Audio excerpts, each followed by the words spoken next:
Welcome back, everyone, to Norton Reviews as we go through the Age of Apocalypse, and now we're looking at X-Men Chronicles. This was a new book. I don't think this came out of any other title, and there's only 2 issues of this. And we're going to look at this, and then we're going to look at these 2 issues. Then we're going to look at X Universe, which showcases the rest of the Marvel Universe and characters that aren't in the X-Men mythology or whatever you call it, and what happened with them. But X-Men Chronicles shows some stories that happened before we were introduced to the Age of Apocalypse and X-Men Alpha, some like kind of important stories. So we got this double page cover. I'm not sure the artist. I mean, I know the artist inside is Terry Dodson. Can't tell. It might be him here also.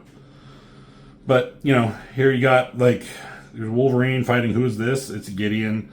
There's Jean Grey. Who's this? I'm not sure. There's a different Storm. There's Colossus before he gets all, like, acid fucked. There's Sabretooth fighting the X-Men. So that's not what we're really familiar with the Age of Apocalypse X-Men as we know them. So let's look at this. So Howard Mackie is writer, not too familiar with him. Terry Dodson is the penciler. And Terry Dodson becomes an excellent artist. I really enjoy his stuff a lot. I'm not sure what he does now, but he did a lot of cool stuff. And maybe we'll look at some of that. He did some Spider-Man Black Cat. I think he popped up in Wildstorm after this. He's done a lot of stuff. You know his art. But this is the first adventure of Magneto's X-Men. So, opens up with Magneto. He's in the mountains and basically recapping everything that happened up to this point, which was he's a mutant. The world of humans fears them and hates them for being gifted. And he senses that the hatred is growing and darker times are at hand. So this actually takes place before Apocalypse does his takeover. I think this is like the very, very beginning of it. So like the world is still relatively normal at this point. Okay. So where they are, they're in the Wundagore Mountains, and that's the place where Scarlet Witch lived for a while. Magneto had a thing there, but he has a base in the Wundagore Mountains because he tried to show humans that mutants and humans could live together, but the intolerance from the humans prevailed, and Magneto chose to isolate themselves. So he tried to do like what Professor X did, but it just wasn't quite working, and it seemed to get worse and worse for whatever reason. So he just like, okay, we're going to hide out a little bit, and he's doing some training. So here's Quicksilver, and as we can see, all the X-Men, I think, are in kind of a standard uniform. They don't have their individual costumes or uniforms that they do later. So there's a training sequence. X-Men always have a training sequence, and he's like, okay, we're ready. He's like, all right, initiate it. And off they go. So we got the X-Men here, and who do we have? We got Iceman. They talk about how he's the youngest of these. There's Storm, and it talks about each one and what their powers are, and we all know that. So Iceman, Storm, there's Quicksilver down here. Jean Grey, there's Colossus, and this is Wanda Maximoff, Scarlet Witch. Her abilities to affect probability fields. So he has his 2 children, Quicksilver and Scarlet Witch, as X-Men along with these 4. They are the X-Men, so they're fighting robots somehow. Danger Room somehow. Magneto was looking down on them. And they basically, I mean, this is a thick book, too. There's a lot to go through this, so I'm going to kind of speed through this and not dwell on too much. But Magneto says, I can't just watch from the sidelines. My place is at their side. The X-Men stand together, right? So he goes down. There's these cool vertical panels as he's giving them instructions, and he's probably checking out her ass there because they took the opportunity. Words of encouragement, rely on each other or we have nothing. So they do, good stuff. They take out all these robots. Good job. Quicksilver and Iceman are high-fiving. Like, don't celebrate. Don't be overconfident. And then they say, computer level 4. And they're like, wait, what? You've never done level 4 before. And they're like, yeah, well, learn to adapt, learn to adjust, and learn to survive. So while they have him here, he's like, this is a great time to introduce the newest and most dangerous member of our team. And he opens a door with his magnetic powers and sniff, sniff, snicked. And there's Weapon X. And Jean Grey's like, who is this? Don't like your tone, frail. It's always been a weird word. Why would you call people frail? I don't quite, whatever. He's like, you can call me Logan. The rest of you, I'm Weapon X. He doesn't go by Wolverine. He goes by Weapon X. But I'm going to call him Wolverine because I'm allowed. So Wolverine is fucking people up. He's like, they're nothing compared to my adamantium claws. He's like, his eyes are already red. He's going into a bit of a berserker rage. He says, like, damn, he's going berserk. And it looks like he's almost going to accidentally swipe at Iceman here. Quicksilver saves him. Magneto's had enough of Wolverine's craziness. It's like, what the fuck you thinking, Magneto? What did you think was going to happen? Uses his powers, slams him against the wall, and tells Jean to use your telepathy to kind of like calm him down. I don't know what this panel with his eye is supposed to be for. It's like he looks surprised about something. I don't know. It doesn't matter. She's like, okay, I'll try. Like, her powers aren't very strong at this point, but she's like, there's resistance. His mind is unlike anything I've seen. Typical Wolverine stuff. So they talk. He's doing his, like, asshole flirting with her. He's calling everybody a bunch of kids. And they leave. Like, Magneto leaves. He's like, okay, you get to do his orientation with him. He's like, oh, cool, I guess we're hanging out. Did any of you have a cigar? And then it cuts to something else. It goes to New York City. And in this panel, it's kind of hard to tell, but they did a shot of a drawing of the city, and there's this huge shadow looming over it. And people have known about mutants. There's been whispers, tales, and they know of mutants, but there's been one whispered who's mighty and long-lived mutant who seemingly is behind more and more attacks that have been happening. And then now they're like, fears are justified. It becomes a reality. There's this huge ship that's floating above New York. And this person, Kandra, again, I'm not familiar with Kandra too much, but she's the Herald of Apocalypse. And look at this huge, fucking holographic image of her where it just announces that Apocalypse has arrived and that mutants are going to take over. The future has arrived and the nation trembles. So here's Magneto inside his base. Cool. I like this with the shadows. He's reminiscing about Professor X, saying, you died too soon. I wonder how things would have ended differently. And he knows he talks about Apocalypse here. He must have been known about him or heard about him, and he's been trying to prepare the X-Men. But he's like, I don't know, I need a better strategy. He thinks Xavier could have done a better job. And then someone comes in and is like, you have a couple of guests. Send them in. And here's Mystique and Rogue. And they talk about who Rogue is, what she can do. Mystique has been helping her, so they kind of have developed a bond, which is, makes sense.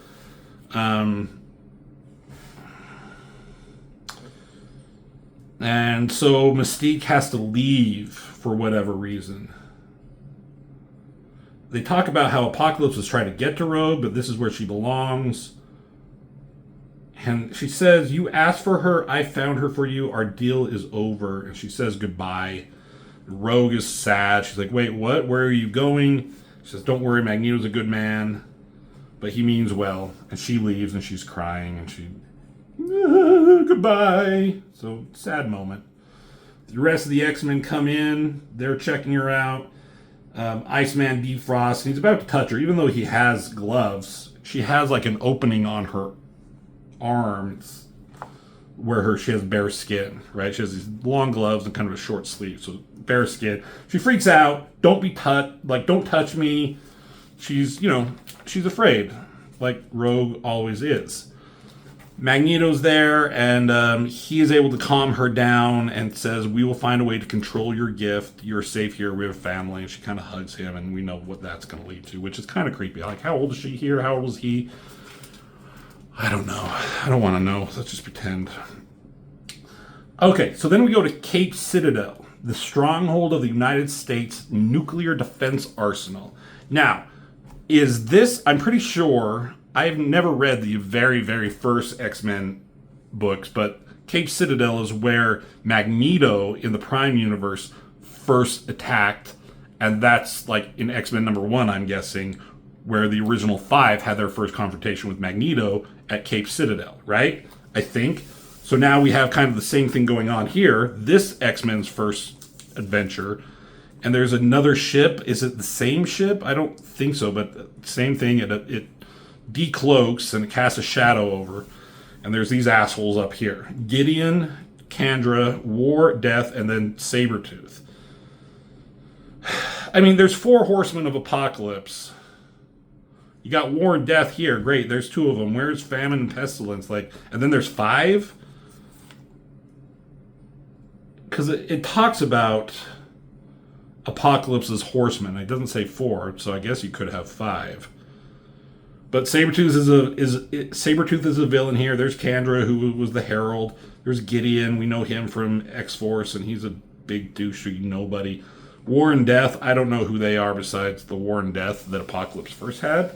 Maybe. So we go back to Wundagore. The Scarlet Witch is hanging out with Rogue, kind of talking about the place that they have here, what they're doing here as X-Men, how a war could be coming that could lead to Armageddon. There's a statue of Professor Xavier here that they kind of talk about. Magneto explains who Charles Xavier was. He was a mutant and a visionary. And then, as this is happening, you're needed in the ready room. There's been an attack, Cape Citadel, and that's the nuclear stockpile. We definitely don't want Apocalypse to get his hands on that shit. So he assembles the X-Men, and we go back to Cape Citadel, and it's just being fucking attacked ruthlessly, mercilessly. There's War shooting down on shit. Sabretooth fucking up people down here with his savagery. Sabretooth is on Apocalypse's side. We know that he's a good guy later, and he's with the X-Men, but as of now, he's not. Fucking up humans.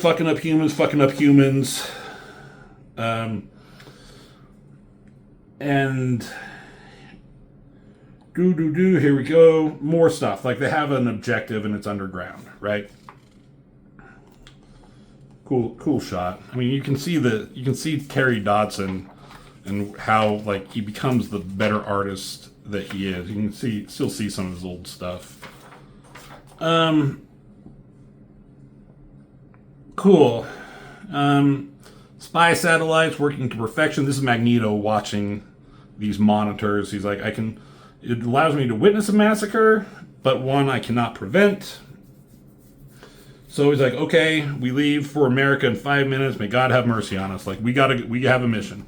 So they have a Blackbird somehow.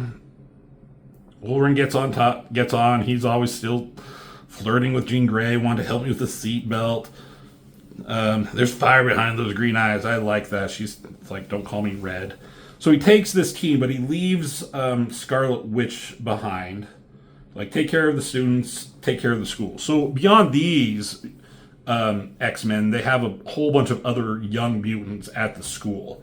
So he's like, take care of everything. And she's like, okay, just come back. So as they leave, Rogue and Scarlet Witch watch, but there's this guy here, and he is called Nemesis. And while he's a mutant, his arrival here does not involve enrollment. Now we know, well, I know at least, that Nemesis becomes Holocaust at one point. but this is who he is in his human form before his powers go crazy. I don't even know what or how or why, and he has to have the bio-containment suit. But this is Holocaust before he becomes Holocaust, right? So, back at Cape Citadel, these humans are fucking pissing themselves because everyone's coming in. Sabretooth comes busting in. He's not too savage. He's not, like, indiscriminately murdering, so he's not as bad as he is in the regular universe, so thank God for small favors. Blackbird's still going 2 hours later. Everyone's kind of like, woo, let's go, let's do this. And Magneto's like, God, listen to them. They're ready for the challenge. Hopefully they're prepared. He's like, but be careful, everyone. Apocalypse is here. He's awaiting our arrival. So, they're flying through, and there's a Apocalypse ship is cloaked, and it's right in front of them as it decloaks, and then it shoots at them. And they've been hit, so they have to like evacuate. Storm creates a diversion. Weapon X is Jean's responsibility. Colossus, come with me. Quicksilver, follow Iceman. This is not a training session. I guess the Blackbird gets like destroyed behind them as they jump out. This isn't a training session. This is bitter reality. It cuts back to the school, and Nemesis here is just fucking up things. It kind of like just jumps from like he's here, and then he's just fucking up people. And look, there's already people dead. Nothing and no one is spared. But inside the complex, you have Scarlet Witch who's trying to take care of these mutants. I mean, is that Sunspot there? Or any of these new mutants that I just can't remember their names right now? And she's like, Rogue, I need your help. I need you to lead the youngest to somewhere. But like, Rogue, where are you? Rogue. And then, where in the name of God are you? So Rogue's here. She attacks Nemesis. And it talks about here. I think it said it back here. And someone in one of my other videos had pointed this out to me. I can't remember who. I apologize. But I was like, Rogue has magnetic powers. How did she get that? And she got it from Polaris. When Rogue absorbed the powers of the mutant known as Polaris, she gained the ability to manipulate magnetic fields, like Magneto. Awesome. An ability which enables her to defy gravity, so she can fly, and gives her enough control of the magnetic field around her body to lash out with the power that she has kept hidden that day. So it seems like she can fly, and she's kind of strong. She can fucking punch people with this magnetic power. So she has basically the same powers as she does in the Prime universe, but just in a different way. And what the fuck is this guy wearing? These fucking shoes. It's kind of cool. Took the opportunity to draw his ass. So Nemesis, he was like, oh, cool. Someone who wants to fight. Someone who wants to survive. So they fight. Rogue's like in over her head at this moment. And then Scarlet Witch shows up and she attacks and actually hurts him somehow. He's like, you hurt me. I didn't think that was possible. It's like, you'll pay for this most dearly. He has this like creepy fucking smile on his face. So go back to Cape Citadel. And Gideon is here. And he's talking to someone, which I'm assuming is Apocalypse, through like a communications, whatever. He's like, yeah, I've gained entry to the system. And he's like, targeting and launching will commence on your command. And Sabretooth's like, wait, what? Is this a joke? We're only supposed to control the missiles, not actually use them. It's like, this isn't what I signed up for. Like, so Sabretooth doesn't want to just like murder, like annihilate so many people in like a fucking nuclear blast. And again, Apocalypse or whoever says over the intercom, like, yeah, you're predictable. Like, we knew you were going to be like this, but we needed you to lead the mission. But now with those words, like, you know, we're going to take you out, and Kandra is now in charge. So Sabretooth was leading them, but he was just kind of being used as a pawn. And when he, like, defied Apocalypse, they're like, all right, enough's enough, take him out. So he's, like, talking shit to them and Kandra here. It's about survival of the fittest. So she puts him in like a weird telekinetic bubble. She has like weird telekinetic powers, I guess. And then while they're arguing with each other, in burst the X-Men. And Sabretooth says, like, fuck, if you want to fight Magneto and these guys, you better let them go. Like, you read the files on Magneto and the little guy with the claws, so they kind of know Wolverine already. It's like, if you don't want them to get to Gideon, you're going to need to let me out. So she's like, all right, either way, you're probably going to die, so that's what needs to happen. So fight starts. Magneto hits Sabretooth, Kandra hits Magneto. Wolverine jumps in, and Wolverine and Sabretooth square off, and he says, like, you're Weapon X, right? Apocalypse thought about recruiting you, but he decided to go for a winner instead, meaning him.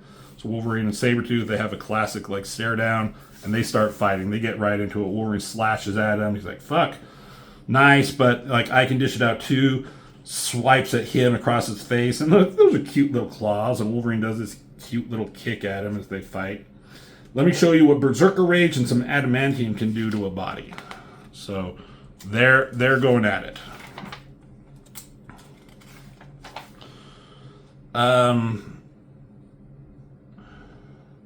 So Magneto takes Jean, and he says Storm and the others are fighting Death and War, the other horsemen. He's like, we need to take on Kandra here. And Jean says, I'll handle her. You go in and you stop Gideon. So Magneto comes in. Gideon is there.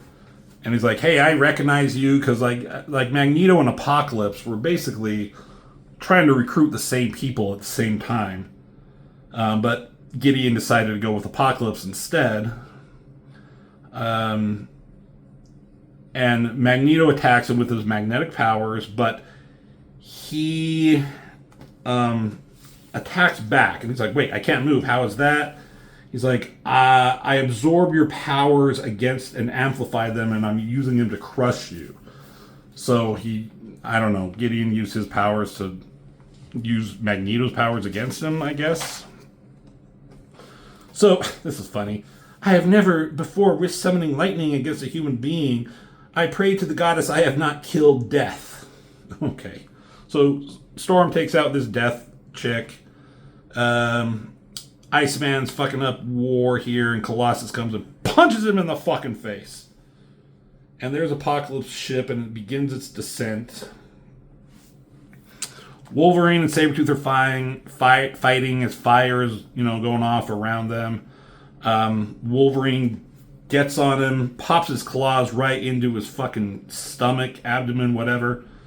He's like, I've got a healing factor. It's already kicking in. He's like, yeah, see how it works on a severed spine?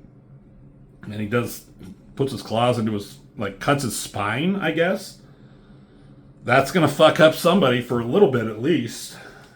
Obviously it doesn't kill Sabretooth, we know that, but it's gonna put him out of commission. So Gideon is still, has Magneto up against a wall. Magneto uses his last bit of strength, uses one focus burst, hits Gideon, and your powers are overloading me. I can't shut them down. It's going to explode. And this explosion terminates the launch sequence. So that's good, right? So the ship comes down. I guess it lands. And they're all like, fuck, there's no way Magneto could have survived that. And out comes Apocalypse. He's like, oh, hey, everyone. What's up? He's like, I'd offer you guys impress me. You're badasses. I'd offer you to join me, but I feel you'll probably be tainted by Magneto's righteousness, but I'll be satisfied with his death. And then so he's like, okay, come on, horsemen, come with me, but you, Creed, you fucking suck, so you stay here with those who have defeated you. And as they're flying back up, these guns, these weapons are pointing down at the X-Men. He's gonna fucking just vaporize them from the air. But from the wreckage, concentrated bursts of energy, Magneto pops up and uses his powers He's still too weak to destroy the ship, but I can take out his weapons battery with a wide magnetic pulse. And it's like, oh, Magneto lives. Impressive, but, you're only delaying the inevitable. And my day is nigh. I think they talk about this moment later in future issues. And I think whatever Magneto did here, it's 2 small panels, especially this one. It's just one small thing where he fucks up the ship.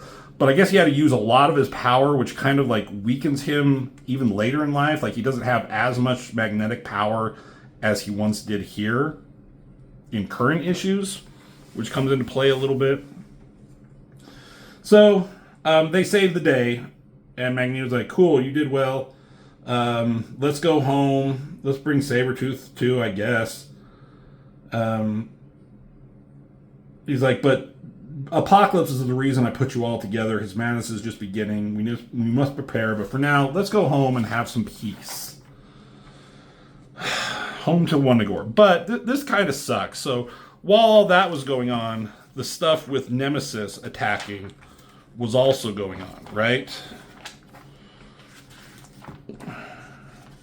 And he was fighting Scarlet Witch, but then it goes through all this before we go back, and here is fucking Scarlet Witch, and she's fucking dying. Her words are not there. She can't speak. Rogue's trying to help her to the best of she can. She's like, you're gonna get better. She says, don't worry, there's not much pain, but listen to me. Tell Magneto that we're no longer safe here. We gotta leave. We can't hide here. Apocalypse must be stopped. And it's like, one more thing. He's like, my father needs to be loved. He needs a friend. Please, for me, be a friend to him. It's like, oh, I'll do more than that, sugar. Don't you worry. And then this is kind of sad. She says, I'm tired, so tired. And Scarlet Witch basically dies right here. As the X-Men come back, there's Magneto holding her in his arms.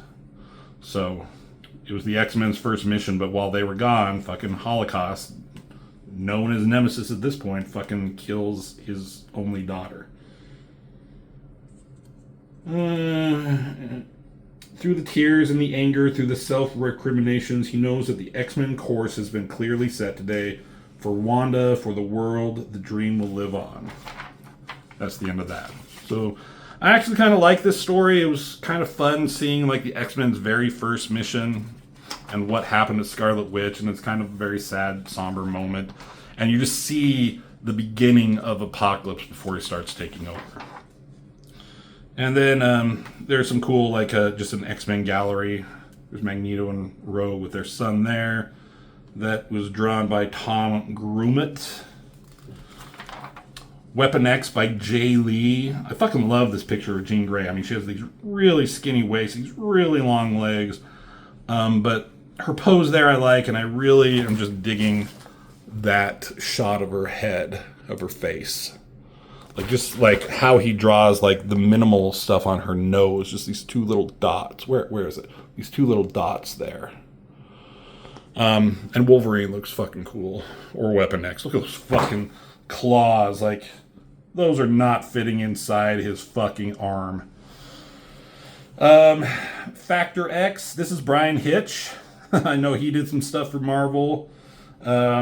He becomes an extraordinarily good artist. So you got Terry Dodson doing this, and he becomes great. Jay Lee, he's pretty good here. He becomes even better, in my opinion, later. Brian Hitch becomes incredibly better. This is Ian Churchill. In a world gone mad, only the strong survive. X-Men. Just hero shot of the X-Men. Yeah. Tony Daniel doing a Gambit of the Externals on a wanted poster. That's kind of cool. Wanted for crimes committed against the High Lord. Generation Next. Who drew this? God damn it. Paul Smith. I guess. And then Angel by Val Semix. I'm not sure. And then just introducing all new and all different X-Men in the Age of Apocalypse on sale everywhere. thought this was one image, but it's not. So there's Angel saving people, so, you know, he's a good guy. There it is. X-Men Chronicles. There's one more. X-Men Chronicles 2, and then we'll get into X Universe, and that'll kind of like line up with the 4 issues that we're doing of all the other titles. So, thanks for watching. Give the video a like, and as always, I'll see you in the next video.